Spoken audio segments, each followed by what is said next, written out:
Okay, today we're going to take a look at the muscles of the chest and the belly. I'm going to start with the muscles of the belly. These are not muscles that need to be dissected out.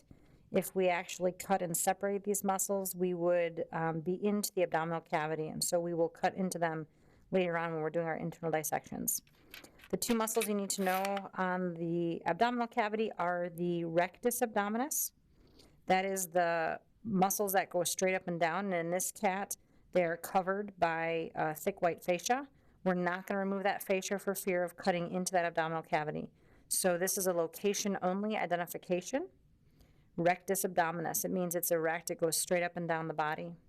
The next muscle we have is the external obliques, and they are oblique, meaning their muscle grain runs at an angle obliquely to the body.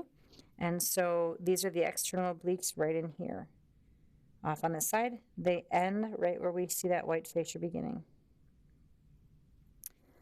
Muscles of the chest include the pec major, the pec minor, so pectoralis major, pectoralis minor, a strap muscle called the pectoantebrachialis, and finally the xipha humoralis. In many of our cats, the xipha humoralis has been partially removed. It came off with the skin. And it also sort of connects with latissimus dorsi in many cases. So this is a remnant right here of the xipha humoralis. It's a V-shaped muscle. It comes up on either side of the cat and forms a V right above the belly button or the navel, what we would imagine in the cat.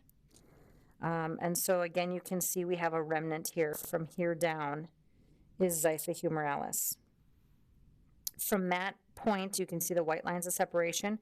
You can also see, if I get a little bit closer here, you can see white lines, and that's the muscle grain of the pectoralis minor.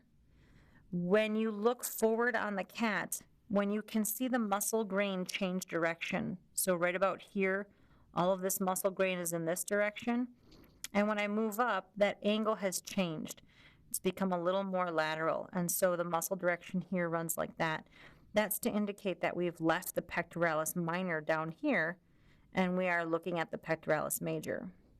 On top of the pectoralis major, that muscle grain changes again and goes completely across the body. And so when that muscle grain changes and goes into this direction, we're looking at the pectoantebrachialis. So again, pectoantebrachialis, the muscle underneath it, where the grain has moved a little bit downward, is pectoralis minor. When we see that muscle grain change direction again, we have pectoralis minor right down here. I'm sorry, I think I misspoke. This was major up here. This was minor.